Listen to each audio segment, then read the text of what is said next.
नमस्कार, मैं हूं बालकृष्ण थरेजा। आप देख रहे हैं डेली लाइव। आइए शुरुआत करते हैं आज के मुख्य समाचारों की। लश्कर लॉस गेहूं की खरीद नहीं करने के विरोध में किसानों ने किया प्रदर्शन। कृषि उपज मंडी समिति कार्यालय को ताला ठोक सरकार के खिलाफ की नारेबाजी। नशीली दवाओं की तस्करी के आरोपी को पुलिस ने दबोचा। 3 महीने से फरार चल रहे सद्दाम खान को जंक्शन पुलिस ने भेजा न्यायिक अभिरक्षा में। जंक्शन थोक सब्जी मंडी को नवा फाटक नजदीक स्थानांतरित करने की कवायद को लगा झटका। सब्जी विक्रेताओं ने दुकानें आवंटित करने की लोटरी प्रक्रिया में नहीं लिया हिस्सा। रेड क्रॉस सोसाइटी तथा लॉन्स क्लब सिटी ने जिला प्रशासन को सरकारी अस्पताल हेतु सौंपे चिकित्सकीय उपकरण। बेवजह वाहन लेकर सड़कों पर घूम रहे वाहन चालकों के पुलिस ने काटे चालान। टाउन जंक्शन मार्ग पर नाका लगाकर पुलिस ने की कार्रवाई। कोरोना महामारी के प्रति जागरूकता पैदा करने की कवायद। वार्ड 41 में निकाली गई जन जागरूकता रैली। और अब समाचार विस्तार से। प्राकृतिक आपदा से मामूली खराब हुई गेहूं की खरीद में एफसीआई द्वारा आनाकानी करने के विरोध में भद्रकाली क्षेत्र के किसानों ने आज सरकार के खिलाफ नारेबाजी करते हुए कृषि उपज मंडी समिति के गेट पर ताला ठोक दिया। मंडी प्रशासन मुर्दाबाद, मुर्दाबाद, मुर्दाबाद। हमारी मांगे पूरी करो, पूरी करो। किसान एकता जिंदाबाद, जिंदाबाद, जिंदाबाद। बरसात से लश्कर लॉस हुई गेहूं की खरीद की मांग को लेकर आज भद्रकाली क्षेत्र किसान मोर्चा ने टाउन स्थित कृषि उपज मंडी समिति सचिव कार्यालय के समक्ष धरना दिया व तालाबंदी कर सरकार के खिलाफ नारेबाजी की। इस मौके पर बोलते हुए किसानों ने कहा कि गेहूं के पकाव के समय से हुई बरसात से जिले में विभिन्न स्थानों पर फसलों का नुकसान हुआ था। कई स्थानों पर गेहूं की गुणवत्ता पर भी इसका प्रभाव पड़ा। अब यह गेहूं किसानों के लिए परेशानी का कारण बन गया है। सबसे ज्यादा परेशानी हनुमानगढ़ टाउन क्षेत्र के किसानों को हो रही है। काश्तकारों के अनुसार एफसीआई की ओर से लश्कर लॉस गेहूं की नहीं की जा रही। अधिकारियों से बात करने पर 10% तक खराबा उपज को ही खरीदने को कहा जा रहा है। उन्होंने कहा कि टाउन में अधिकारी गेहूं को खरीदने के लिए आनाकानी कर रहे हैं। उसी गेहूं को जंक्शन में कृषि उपज मंडी समिति द्वारा धड़ल्ले से खरीदा जा रहा है। किसानों ने कहा कि प्राकृतिक आपदा के चलते फसलों को नुकसान हुआ है। मामूली ही चमक कम हुई है। अन्य किसी प्रकार की गेहूं में कोई कमी नहीं है। इसके बावजूद एफसीआई की ओर से गेहूं की खरीद नहीं की जा रही। किसानों ने आक्रोश स्वरूप सरकार के खिलाफ नारेबाजी करते हुए कृषि उपज मंडी समिति कार्यालय पर ताला ठोक दिया। किसानों ने चेतावनी दी कि जब तक उनके गेहूं की खरीद नहीं की जाती तब तक वे धरना स्थल पर डटे रहेंगे। इस मौके पर करनैल सिंह, बलदेव सिंह, केवल कृष्ण काटपाल, जितेंद्र सिंह, हरविंदर सिंह, मोहम्मद अजीज, भगवान सिंह खुड़ी, नारायण सिंह, मोहम्मद हसन, सुरेंद्र सिंह, गुरदयाल सिंह, दलपत सिंह, हरदम सिंह, कान सिंह, जितेंद्र सिंह, असलम खान, करणी सिंह, दिलबाग सिंह सहित अन्य लोग उपस्थित रहे। कनक को कटे हुए लगभग 1.5 महीना हो चुका है। बारिश के बाद कटी थी तो थोड़ा सा मतलब लश्कर में कमी आ गई है, उसकी चमक में थोड़ी कमी आ गई है, इसलिए 1 महीने से ऊपर हो गया और अभी तक मेरी कनक नहीं तुली गई है। सारी खेत में पड़ी है। 2-3 बार बारिश हो चुकी है, उसकी वजह से उसकी मतलब कि क्वालिटी में और स्तर गिरेगा उसका। और हमने काफ़ी बार इनसे रिक्वेस्ट भी की है। पिछले 1 महीने से इन्होंने 5 बार हमें बोला कि हम मीटिंग करें, ये करें, वो करें, लेकिन अभी तक इन्होंने कोई स्पष्ट हमें कोई मतलब रास्ता नहीं दिखाया, कोई आदेश नहीं दिया है कि हमारी गेहूं खुल जाएगी। आज हमने यहाँ पे घेराव किया है इसका कृषि उपज मंडी समिति का। इसके ताले लगाए हैं। अंदर मंडी सेक्रेटरी जी भी अंदर हैं और हमने बाहर से ताले लगाए कि हमारा अगर हल करेंगे तो हम आपको बाहर आने देंगे, नहीं तो हम नहीं आने देंगे। यहाँ पे किसान और मजदूर दोनों मिल के बैठे हैं। कोई आश्वासन नहीं मिला है। यहाँ पे मंडी सेक्रेटरी भी हैं, यहाँ पे अध्यक्ष भी हैं, उपाध्यक्ष भी हैं, लेकिन इन्होंने किसी ने भी कोई भी मतलब आश्वासन नहीं दिया हमें। जो गेहूं है वो अब पिछले 5-4 दिनों से मौसम खराब चल रहा है। यहाँ पे आंधी और बारिश रोज रात को आंधी बारिश आ रही है। अब उसका स्तर और नीचे जाएगा और उसके बाद फिर अगर ये बिल्कुल भी नहीं लेंगे तो किसान कहाँ जाएगा। लगभग 40 से 50% गेहूँ अभी तक खेतों में पड़ी है और हमारे अब अगले महीने 5 तारीख से धान लगाने का सीजन शुरू हो जाएगा। फिर हम गेहूँ तो लगाएंगे कि धान लगाएंगे। ਇੱਥੇ ਜੀ ਆ ਜਿਹੜੀ ਸਾਡੀ ਮੰਡੀ ਦੇ ਵਿੱਚ ਕਣਕ ਤੁੱਲ ਰਹੀ ਹੈ, ਐਤਕੀ ਰੰਗ ਘੱਟ ਹੋਣ ਦੇ ਕਾਰਨ ਕਹਿੰਦੇ ਭਿੱਜੀ ਹੋਈ ਕਣਕ ਹੈ, ਇਹਨੂੰ ਅਸੀਂ ਨਹੀਂ ਤੁਲਾਉਣਾ। ਸਾਡੀ ਕਈ ਟਰਾਲੀਆਂ ਵਾਪਸ ਆ ਚੁੱਕੀਆਂ। ਅਸੀਂ ਇਸ ਮੰਡੀ ਦੇ ਵਿੱਚ ਅੱਜ ਹੁਣ ਜਿਸ ਦਿਨ ਦੀ ਖਰੀਦ ਹੋਈ ਉਦੋਂ ਤੋਂ ਮਾਲ ਲੈ ਕੇ ਆ ਰਹੇ ਹਾਂ। ਜਦੋਂ ਸਾਡਾ ਨੰਬਰ ਹੁੰਦਾ 1 ਟਰਾਲੀ 2 ਟਰਾਲੀ, ਉਹਦੇ 'ਚ ਸਾਡੀਆਂ ਕਈ ਟਰਾਲੀਆਂ ਵਾਪਸ ਆ ਚੁੱਕੀਆਂ। ਇਹ ਅੱਗੇ ਹਰ ਸਾਲ ਹੀ ਅਸੀਂ ਮਾਲ ਤਲਾਉਂਦੇ ਹਾਂ। ਬਾਰਿਸ਼ ਅੱਗੇ ਹਰ ਸਾਲ ਹੀ ਪੈਂਦੀ, ਅੱਗੇ ਕਦੇ ਇਹ ਜੀ ਪ੍ਰੋਬਲਮ ਨਹੀਂ ਹੈ। ਐਤਕੀ ਕਿਉਂ ਆ ਰਹੀ ਹੈ ਇਸ ਦਾ ਕਾਰਨ ਸਾਨੂੰ ਸਮਝ ਨਹੀਂ ਆਇਆ। ਪ੍ਰਸ਼ਾਸਨ ਸਾਨੂੰ ਕੋਈ ਜਵਾਬ ਨਹੀਂ ਦੇ ਰਿਹਾ ਢੰਗ ਤਰੀਕੇ ਨਾਲ। ਅੱਗੇ ਹਰ ਸਾਲ ਤੁਲਾਉਂਦੇ ਆ। ਅਗਰ ਇਸ ਮੰਡੀ ਜੋ ਬਾਹਰ ਦੂਸਰੀ ਮੰਡੀਆਂ 'ਚ ਲੈ ਜਾਂਦੇ ਆ ਤਾਂ ਉੱਥੇ ਵਧੀਆ ਤੁਲ ਰਹੀ ਹੈ, ਕਿਸੇ ਤਰ੍ਹਾਂ ਦੀ ਕੋਈ ਦਿੱਕਤ ਨਹੀਂ ਹੈ। ਕ੍ਰਿਸ਼ੀ ਉਪਜ ਮੰਡੀ ਸਾਨੂੰ ਕੋਈ ਸਾਰਥਕ ਜਵਾਬ ਨਹੀਂ ਦੇ ਰਹੀ ਜੀ ਇਸ ਮਾਮਲੇ ਤੇ। ਲੀਪਾਪੋਤੀ ਕਰ ਰਹੀ ਹੈ, ਹਾਂ ਸੋਚਾਂਗੇ ਤੁਲ ਜਾਏਗੀ, ਲਾਰੇ ਦੇ ਰਹੀ ਹੈ। ਕੁੱਲ ਤਾਲਾਬੰਦੀ ਕਰੀ ਹੈ ਜੀ। ਅਸੀਂ ਪ੍ਰਸ਼ਾਸਨ ਦੇ ਨਾਲ ਪੂਰੇ ਨਾਰਾਜ਼ ਹਾਂ। ਸਾਡੀ ਸਮੱਸਿਆ ਦਾ ਹੱਲ ਨਹੀਂ ਹੁੰਦਾ, ਅਸੀਂ ਉਹਨਾਂ ਚਿਰ ਜਾਵਾਂਗੇ ਨਹੀਂ ਇੱਥੋਂ। ਅਸੀਂ ਲਿਖਿਤ ਪ੍ਰਸ਼ਾਸਨ ਦੇ ਉੱਤੋਂ ਕੋਈ ਲਿਖਿਤ ਸਮਝੌਤਾ ਹੋਊਗਾ ਫਿਰ ਹੀ ਜਾਵਾਂਗੇ। ਉਹਨਾਂ ਨੇ ਗੱਲਬਾਤ ਕਰੀ ਹੈ ਔਰ ਉਹ ਵੀ ਉਡੀਕ ਰਿਹਾ ਸਿਸਟਮ ਵਗੈਰਾ ਆਏਗਾ ਤਾਂ ਕਹਿੰਦੇ ਅਸੀਂ ਗੱਲ ਨਿਬੇੜਾਂਗੇ ਕਿ ਅਸੀਂ ਪਰੇਸ਼ਾਨ ਬਹੁਤ ਜ਼ਿਆਦਾ। ਸਾਡਾ ਮਾਲ ਬਹੁਤ ਵਾਰ-ਵਾਰ ਆ ਰਿਹਾ ਪੁੱਠਾ, ਸਾਨੂੰ ਖਰਚਾ ਲੱਗ ਰਿਹਾ ਉਸ ਚੀਜ਼ ਦਾ। ट्रक का 15-16 हज़ार रुपया लग जाता साढ़े। असं परेशान हाँ, असं कोई नजायज थोड़ी बैठे हैं। हमारी कणक की यहाँ बहुत दुर्गति हो रही है। थोड़ी बरसात से कणक थोड़ी सी भीग के थोड़ी सी उसका कलर वाइट हो गया, उसकी वजह से एक हनुमानगढ़ टाउन में ही ये दिक्कत आई है। अभी कणक हमारी ना तुल रही है, ना जा रही है, ना उठा रहे हैं तो वापस आ रही है कणक। सारा चक्कर डाल रखा है यहाँ पे। महीने महीने से लोग परेशान हो रहे हैं और सरकार कोई मार्केट कमेटी वाले कोई पंचायत समिति कोई संभाल नहीं रहा, इनको कोई केयर नहीं कर रहा कोई इनकी। यहाँ एक बार हमें बैठे यहाँ के कृषि उपज मंडी के अंदर, तो हमारा कुछ ना कुछ सुनाई करो। जो लस्टर लॉस कणक है हमारी, उसकी उठाव हो, उसकी गट्टे मिले, तुलाई हो और उसको कणक अंदर FCI में लगे जाके कोई ना कोई और सारे लड़के कोई ना आके कदम उठाएंगे। हम चुप करके नहीं बैठेंगे किसान यहाँ के। टाउन में ही दिक्कत है और कहीं टिब्बी में दिक्कत नहीं है, जंक्शन में दिक्कत नहीं है, तरवाड़े में दिक्कत नहीं है, सब जगह ये काम चल रहा है। ये टाउन में पता नहीं क्या दिक्कत आई है यहाँ पे। व्यापारी भी साथ है, ऐसी बात नहीं है, फिर भी कोशिश कर रहे हैं सारे रल मिल के कोई सेटिंग बैठ जाए, इनकी सब हो जाए एडजस्टमेंट, किसी को दिक्कत ना हो। यहाँ के लेबर पार्टी है, किसान है, आड़ती हैं, सबको दिक्कत है इससे और भारी समस्या है। तो यार तालाबंदी की अभी तो वर्कर बंदे हैं, असी क्यों परेशान हो जाइए, कोई कराओ इन्हों का हल। तालाबंदी ये तो हम कोई आपदा ले बैठे है, असी बाहर जाना वीरे, असी तो अंदर इतने मजदूर बंदे हैं, अभी तो लकड़ का काम करी जाने अंदर, बाहर नहीं जान दे रहे। ताला लाई बैठे वीरे, बाहरों खोलते ही नहीं, कहते भी अंदर अफसर सारे ताड़ रखे जिन्होंने तालाबंदी की वीरे। उन्होंने रिक्वेस्ट करते हैं कि खोलन गए, असी तो बाहर जाइए, सानू क्यों टंगया। नशीली दवाओं की सप्लाई के प्रकरण में फरार चल रहे एक आरोपी को आज जंक्शन पुलिस ने गिरफ्तार कर न्यायिक अभिरक्षा में भिजवा दिया। NDPS प्रकरण में फरार चल रहे मुलजिम को जंक्शन पुलिस ने गिरफ्तार करने में सफलता हासिल की है। जंक्शन थाना के SI शैलेश चंद्र ने बताया कि 25 फरवरी को टाउन थाना के उप निरीक्षक पूर्ण सिंह ने गश्त के दौरान हनुमान मंदिर के पास सड़क के नजदीक लखुवाली में मोहम्मद अकरम पुत्र उमर सदीक, फारूक खान पुत्र खुर्शेद खान के कब्जे से 48 पत्तों में 480 ट्रामाडोल गोलियां बरामद कर उन्हें गिरफ्तार किया था। मामले को NDPS एक्ट के तहत दर्ज किया गया था। इस दौरान आरोपियों से पूछताछ के आधार पर नशीली गोलियों के सप्लायर सद्दाम खान का नाम सामने आया। लंबे समय से फरार चल रहे नशीली गोलियों के सप्लायर सद्दाम खान की गिरफ्तारी हेतु जंक्शन थाना प्रभारी नरेश गैरा के नेतृत्व में टीम गठित की गई। इस दौरान आरोपी सद्दाम खान निवासी लखुवाली की संभावित स्थानों पर तलाश की गई। इस संदर्भ में पुलिस को आज मंगलवार को आरोपी सद्दाम खान पुत्र नियाज खान उम्र 22 साल निवासी चक 11 RP लखुवाली पुलिस थाना को गिरफ्तार करने में सफलता हासिल हुई। पूछताछ के बाद आरोपी को न्यायालय में पेश कर उसे जेसी करवा दिया गया। ये 25/2/2021 की बात है। हनुमानगढ़ टाउन के पूर्ण सिंह सब इंस्पेक्टर ने ये 480 टेबलेट ट्रामाडोल की पकड़ा था, जिसमें 2 मुलजिम पहले गिरफ्तार हो चुके थे, एक मुलजिम ये फरार था उसी समय से, जिसको कल 3:30 PM पर रावतसर से गिरफ्तार किया और इसको आज कोर्ट में पेश करके जेसी करवाया गया। इसका नाम है सद्दाम सनफ नियाज खान, जाति मुसलमान है, उम्र 22 साल और ये 11 RP लखुवाली का सप्लायर था। इसने जो पहले 2 मुलजिम पकड़े गए थे उनको इसने सप्लाई किया था टेबलेट की। बस पूछताछ कोई विशेष बात नहीं बताई, इसने बताया कि पीछे कोई गया था सूरतगढ़ की तरफ, वहाँ से किसी ने एक व्यक्ति था कोई जिसने दिया था, इसका नाम जानता नहीं, उससे ले गया था, कुछ खाने के लिए लाया था, कुछ उनको बेच दिया, कुछ खा गया। थोक सब्जी मंडी को नवा रेलवे फाटक के पास स्थानांतरित करने की कवायद के बीच थोक सब्जी विक्रेताओं ने सभी मूलभूत सुविधाएं उपलब्ध नहीं होने तक नए मंडी यार्ड में दुकानें लगाने से इनकार कर दिया। मंडी आड़तिया यूनियन जिंदाबाद जिंदाबाद जिंदाबाद। साडा हक इत्थे रख, साडा हक इत्थे रख।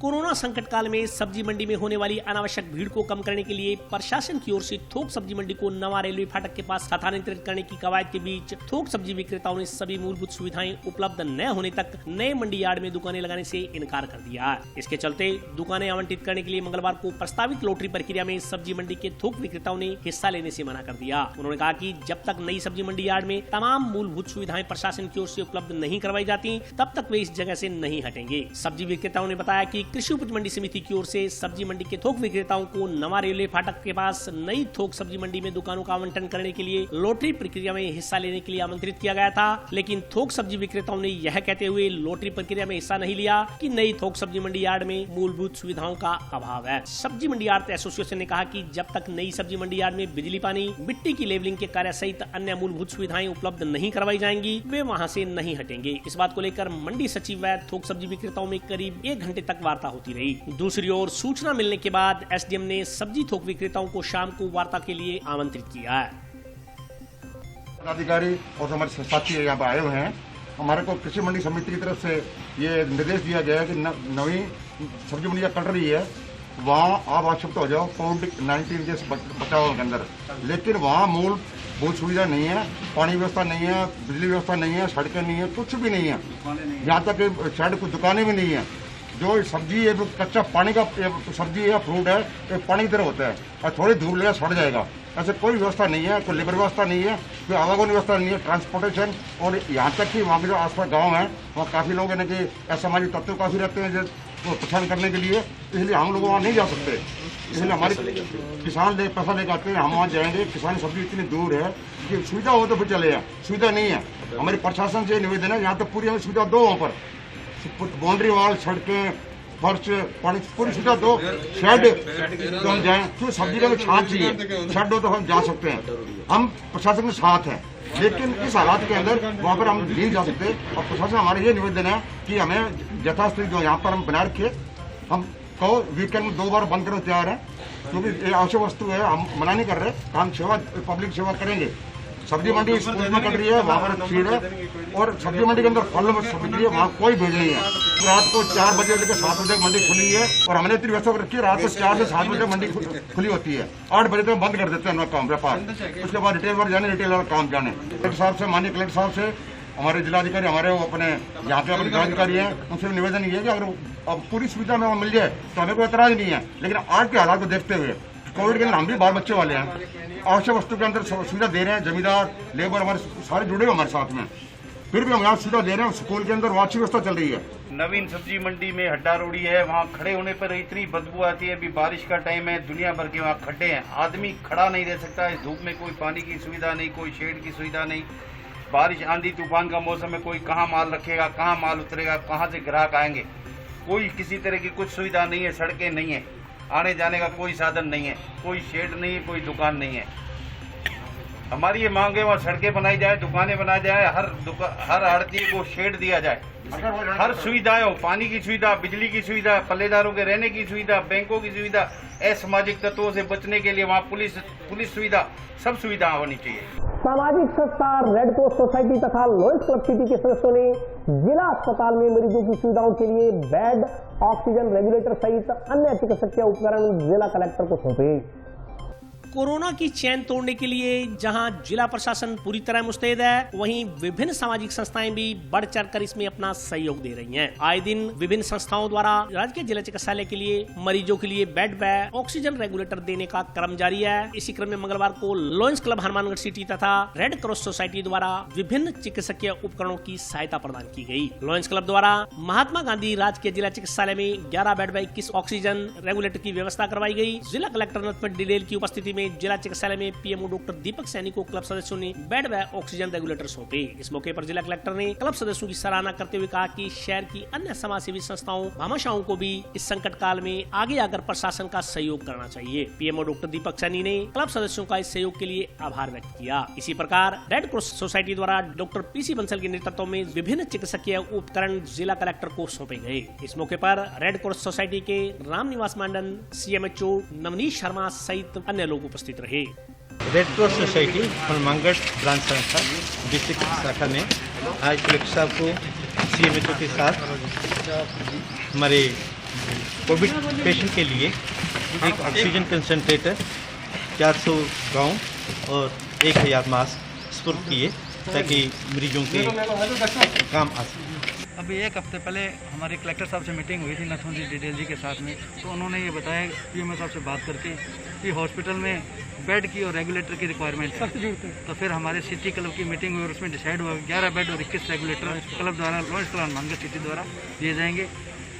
पिछली वेव के अंदर भी हमारे लोगों ने लगभग 600 किटें जैसा कि ध्यान आपको बांटी थी, जो राशन की सूखे राशन की किट है। आगे भी प्लान चल रहा है इसी बात का भी हम राशन किट अब जब रेगुलेटर वगैरह देने के बाद में जो फंड बचेगा, हमने एक कोरोना रिलीफ फंड बनाया है इसके लिए अलग से क्लब की तरफ से, उसमें से आज ये जो अमाउंट निकाल के दिया और जो बचेगा फंड उसमें हम सूखे राशन की व्यवस्था करेंगे और जो आने वाले समय के अंदर जो परेशानी होगी जरूरतमंद होगा उसको सूखा राशन भी दिया जाए। कोरोना के चलते जहां दूध की बिक्री घट गई है, वहीं खल बिनोला सहित पशु चारे के बड़े दामों से गोपालकों के समक्ष आर्थिक संकट पैदा हो गया है। कोरोना काल में जहां श्रमिकों, लघु उद्योग धंधे करने वालों तथा मध्यम वर्ग के लिए परेशानी उत्पन्न हो रही है, वहीं गोपालकों के लिए भी कोरोना का संकट आर्थिक परेशानियां लेकर आया है। गोपालकों का कहना है कि कोरोना संकट काल में उनकी दूध की बिक्री पर काफी असर पड़ा है। उन्होंने कहा कि इस विकट परिस्थिति में जहाँ दूध के दाम कम हुए हैं, वहीं पशुओं को खिलाया जाने वाला चारा, बिनोला, खल आदि के भाव आसमान को छूने लगे हैं। पशुपालकों ने बताया कि वे लंबे समय से पशुओं का पालन पोषण कर दूध बेचने का काम कर रहे हैं, लेकिन अब हालात खराब हो गए हैं। उन्होंने कहा कि लोग दूध लेने से आनाकानी कर रहे हैं, दूध की बिक्री काफी कम हो गई है। उन्होंने कहा कि दूध के भाव में गिरावट आ गई है। पहले दूध जहां 35 रुपए किलो बिका करता था, अब ये 25 से 30 रुपए प्रति किलो के हिसाब से बिक रहा है। गोपालकों ने जिला प्रशासन से आर्थिक सहायता उपलब्ध करवाए जाने की मांग की है। गोपालकों ने जिला प्रशासन से मांग की है कि उनकी दूध की बिक्री की गंगमूल दुग्ध डेयरी में बेचने की व्यवस्था की जाए। लॉकडाउन में गायों का बहुत बुरा हाल है जी, बड़ी दयनीय स्थिति हो रही है हमारी। समस्या ये आ रही है कि दूध की लागत खत्म होगी जी, और चारा है, खड़ वगैरह है, सब कुछ महंगी होगी जी। आगे दूध मेरा 1 क्विंटल दूध 35 रुपये लग जाता था, लेकिन अब आधा दूध लगता है जी, आधा वेस्ट हो रहा है जी दूध का। बहुत बुरा हाल है जी। मेरे पास 10 पशु हैं जी, छोटे मोटे करके क्विंटल दूध हो जाता है। गाय का 15 किलो दूध है जी। जो खड़ है 1000 रुपये थी, वो 1700 रुपया, 1650 रुपया बोरी हो रही है जी। हो रहा है जी, क्या करें, इधर उधर बांट देते हैं, वेस्ट हो रहा है। 35 रुपये ले रहे थे जी, अब तो 30 रुपये भी कोई अगर आवाज़ लगा के देना तो भी नहीं बिकता जी। लोगों के पास पैसा है ही नहीं जी, खर्च क्या करेंगे। जिसकी 4 किलो की लागत हुई 2 किलो रहेगी जी। लागत कम होगी, अगले पैसे नहीं है, पैसे होंगे तो खाएंगे जी। पटरी पर रही है ये, लॉकडाउन खुलना चाहिए जी। कोई सरकार को व्यवस्था करनी चाहिए, कोई वैक्सीनेशन लगवा कर लोगों को ये सारा सिस्टम दोबारा बहाल करें, फिर लॉकडाउन को बिल्कुल बंद कर दें। काला बाजारी जो चल रही है खड़ वगैरह की या चूरी, चना चूरी वगैरह की, तो उसको बंद करें, उसको बंद कराएं, उसका कोई रेट निर्धारित करें। आर्थिक मंदी है जी, पशुओं को कोई दवाई पानी नहीं मिल रहा, बुरा हाल है जी, कुछ नहीं है जी। सरकार से ये कहते हैं कि कोई हमें कोई इसका मुआवजा दे, कोई दूध उठवाए डेयरी से, यहाँ से उठवाए हमसे दूध। मेरे पास 35 गाय हैं। अभी लॉकडाउन से पहले मेरे गाय का दूध पहले बद रहा था, अभी लागत ज़्यादा थी। अब लॉकडाउन के बाद मेरे को दूध जो तो खिलाना पड़ता है, लागत खपत बहुत कम है जी, और चूरी और खड़ का रेट भी बहुत महंगा हो गया है। मेरे दूध लागत जी, मेरी सब गायों को जैसे 30-35 गाय का दूध होता था, मेरी एक गाय का दूध 10 लीटर, तो मैं सब खपत करता था। अब मेरे को जो तो यानी कि बहुत कम लागत हो रही है, और जो तो मेरे को ढोलना पड़ता है या घर पे रखना पड़ता है जी मेरे को दूध। तो घर में दूध की आवश्यकता होती है, लोग कोरोना के डर से चल रहे हैं, ये बोल रहे हैं कि ये दूध ऐसी है वैसी है, इसलिए वो अब खड़ और चूरी का रेट भी बहुत चढ़ रहा है। लॉकडाउन से पहले मेरे दूध का रेट जी 35 रुपये था, तो मेरा दूध का रेट जी 28-30 रुपये जी। नहीं जी, कुछ फर्क नहीं जी। ये देखो अब आप ही देख लो जी, क्या बताएं हमें। हाँ, मैं बोल रहा हूँ, ये डेयरी वाले उठाए मेरा, जैसे दूध 35 रुपये बिक रहा है तो डेयरी वाले उठाए मेरे से 35 रुपये, और मेरे को ये तो खिंडाना पड़ता है, रोड पे खिंडाना पड़ता है। और अभी वक्त ब्रेक का, हाजिर होता हूँ छोटे से ब्रेक के बाद।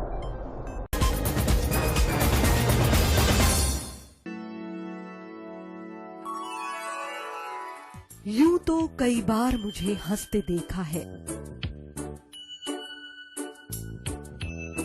पर ये हंसी कुछ और है।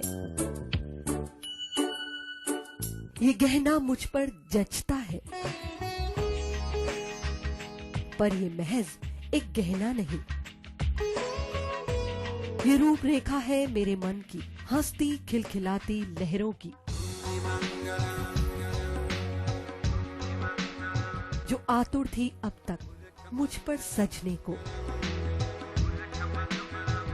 इसलिए ये गहना ही मेरा सच्चा श्रृंगार है, श्रृंगार है, श्रृंगार है।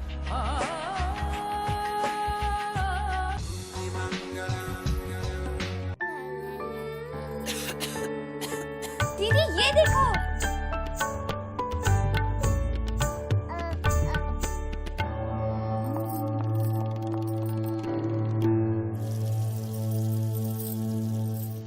नोवेल कोरोना वायरस बीमारी को फैलने से रोका जा सकता है। खांसी और छींक के बाद और बच्चे को छूने से पहले अपने हाथों को साबुन से धोकर इसे फैलने से रोक सकते हैं। वो डॉक्टर साहब हैं? भाई साहब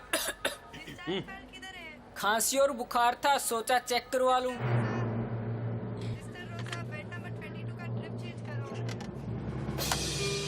नोवेल कोरोना वायरस बीमारी को फैलने से रोका जा सकता है। बुखार के साथ खांसी और छींक होने पर तुरंत नजदीकी हेल्थ क्लिनिक या केंद्र जाएं। ब्रेक के बाद स्वागत है। आइए नजर डालते हैं अगले समाचारों पर। टाउन तथा जंक्शन की थोक सब्जी मंडियों में उमड़ रही भीड़ से कोरोना चैन तोड़ने के प्रयासों को पलीता लग रहा है। सब्जी मंडियों में सरेआम गाइडलाइन की धज्जियां उड़ती देखी जा सकती हैं। सरकार चाहे कोरोना गाइडलाइन की पालना की, चाहे जितनी गुहार लगाए, लेकिन लोगों के इसका कोई असर दिखाई नहीं देता। टाउन हो या जंक्शन, थोक सब्जी मंडियों में उमड़ रही अपार भीड़ से इसकी धज्जियां उड़ती साफ दिखाई दे रही हैं। सब्जी मंडी में सब्जी खरीदने आने वाले रेडी चालक तथा अन्य दुकानदार बिना मास्क के तथा सोशल डिस्टेंसिंग के नियमों की अवहेलना करते हुए दिखाई देते हैं। सब्जी मंडी में सुबह सुबह किसी मेले का सा दृश्य प्रतीत होता है। सब्जी मंडी में उमड़ी भीड़ देखकर लगता ही नहीं कि कोरोना जैसी महामारी के प्रति किसी व्यक्ति में भय हो। सब्जी मंडी आड़त एसोसिएशन के पदाधिकारियों ने बताया कि सब्जी मंडी में जगह कम होने के कारण काफी भीड़ रहती है। जिला प्रशासन तथा कृषि उपज मंडी समिति द्वारा नवा फाटक के पास सब्जी मंडी स्थानांतरित करने की प्रक्रिया चल रही है। जब यह सब्जी मंडी वहां स्थानांतरित हो जाएगी तो भीड़ की समस्या से निजात मिलेगी। पहले क्या है कि ये जो भीड़ भड़का ज्यादा था, अब 2-3 दिनों से क्या है भीड़ थोड़ी ज्यादा होगी। और ये मंडी वहाँ शिफ्ट होने के बाद में थोड़ी भीड़ कम हो जाएगी, क्योंकि यहाँ जगह कम है ना। जबकि यहाँ मंडी 2 जगह सेट कर रखी है हमारी, फिर भी अभी तक भीड़ ज्यादा है। 2-4 दिन के अंदर लाइट की व्यवस्था नहीं हुई है, वो लाइट की व्यवस्था हो जाती है, उसके बाद वहाँ शिफ्ट हो जाएगी। भीड़ पे वहाँ जाने पर कंट्रोल हो जाएगा। वहाँ क्या 20 बीघा भूमि है, यहाँ सारी 2-3 बीघा भूमि। लॉकडाउन के बावजूद बेवजह वाहन लेकर सड़कों पर घूम रहे कई वाहन चालकों के पुलिस ने टाउन जंक्शन मार्ग पर हनुमान मंदिर के नजदीक नाका लगाकर चालान काटे। कोरोना काल में लॉकडाउन के बावजूद बेवजह घर से बाहर वाहन लेकर घूम रहे वाहन चालकों के पुलिस द्वारा चालान काटे गए। मंगलवार को टाउन जंक्शन रोड पर स्थित बालाजी हनुमान मंदिर के नजदीक नाका लगाकर पुलिस द्वारा विभिन्न वाहन चालकों के चालान काटे गए। इस संदर्भ में जानकारी देते हुए टाउन थाना के हेड कांस्टेबल अमर सिंह ने बताया कि मंगलवार को उन्होंने वाहन चालकों को रोककर कागजात संबंधी पूछताछ की तो कई लोगों के पास वाहनों के कागज नहीं पाए गए। इसके अलावा बहुत से लोग कोरोना नियमों की धज्जियां उड़ाते हुए पाए गए। ऐसे लोगों ने न तो मास्क लगा रखा था और न ही हेलमेट लगाया हुआ था। ऐसे वाहन चालकों के चालान काटने की कार्रवाई की गई। पुलिस ने वाहन चालकों से बेवजह बाहर नहीं घूमने, घरों में ही रहने तथा लॉकडाउन के नियमों की पालना करने की अपील की है। हनुमान मंदिर के पास नाका लगा हुआ है। कोरोना के अंदर हमारी टीम में दिन में कोरोना उल्लंघन 15 चलान और एक्ट के 15 चलान, कभी 20 चलान ऐसे करते हैं। तो लोगों को समझाइश करते हैं, फिर भी लोग मानते नहीं है। लोग सब घर पे रहें। कोरोना की महामारी बहुत खतरनाक है। इसका जब तक वैक्सीन सबके नहीं लगे, जब तक ये कोरोना का अभियान चल रहा है, इसमें सबसे ज़्यादा लोगों को चालान कर रहे हैं, समझा रहे हैं। हाँ बिल्कुल है, ज़्यादा तो कोई पर्ची वगैरह को वाले को छोड़ते हैं, बाकी सब कहते हैं हॉस्पिटल जाते हैं, हॉस्पिटल का नाम लेते हैं। जिसके कागज देखते हैं इनके चालान करते हैं। तो कोरोना जो सिफारिश ज़्यादा है, डिस्टेंसिंग नहीं है, दूरी नहीं है, उनका चालान करते हैं। किसी का मास्क का चालान करते हैं, जिसके मास्क नहीं लगा हुआ है उसमें 20% चालान कर देते हैं। 20% चालान कर देता हूँ। हमारी टीम बढ़िया काम कर रही है, बड़ी अच्छी टीम है। लोगों को बहुत समझाइश बहुत ज़्यादा करते हैं। बीमार ज़्यादा है लोग, पर्चियाँ जिनके पास देखते हैं उनको छोड़ते हैं। हाँ उनको वापस करीब तो वापस मोड़ते हैं। जिसके पास चालान करने वाले उनका चालान कर देते हैं और सीज करने वाले उनको सीज कर देते हैं। जिसके पास कागज नहीं है तो उपवास बंद करता है, ज़्यादा भीग रहा है, सामान्य लोग नहीं है, कोई सीज कर देते हैं। कोरोना जंग जन जागृति अभियान के तहत टाउन के वार्ड नंबर 41 में जन जागरूकता रैली निकाली गई। राज्य सरकार की गाइडलाइन अनुसार मंगलवार को कोरोना जन जागृति अभियान के तहत टाउन के वार्ड नंबर 41 में रैली निकाली गई। रैली को पार्षद प्रेम कुमार ने हरी झंडी दिखाकर रवाना किया। इस मौके पर पार्षद ने वार्ड वासियों से हाथों को बार बार सैनिटाइज करने, मास्क पहनने, अनावश्यक रूप से बाहर नहीं निकलने की अपील करते हुए कहा कि नगर परिषद की ओर से इस तरह की रैलियां प्रत्येक वार्डो में लोगों को जागरूक करने के लिए निकाली जा रही है, ताकि जन जन कोरोना महामारी से बचाव के लिए जागरूक हो सके। उन्होंने कहा कि इस महामारी की चैन को हम घर में रहकर तोड़ सकते हैं। रैली में नगर परिषद से एसडीएम प्रभारी भारत भूषण शर्मा, एरिया इंचार्ज ओम प्रकाश सहित नगर परिषद कर्मचारियों ने हिस्सा लिया। इस दौरान वार्ड में घूम घूम कर पोस्टर चिपकाए गए, मास्क व पंपलेटों का वितरण करते हुए वार्ड वासियों को कोरोना महामारी से जागरूक रहने का आह्वान किया गया। आज नगर परिषद द्वारा निरंतर चलाए जा रहे कोरोना में सरकार की जो गाइडलाइन दी गई है उसके अनुरूप जो जागरूकता रैली निकाली गई वार्ड नंबर 41 में कर रहे हैं। इसके लिए मैं नगर परिषद का जितना भी धन्यवाद दूं कम है। आज हमारे वार्ड में जो लोगों को जागरूक किया गया, इस जागरूकता से अनपढ़ लोग भी इसके पालना में लग चुके हैं। इसलिए ये जागरूकता रैली का एक बहुत बड़ा महत्व है। और आज के लिए बस इतना ही। कल फिर हाजिर होता हूँ नए समाचारों के साथ। तब तक के लिए नमस्कार।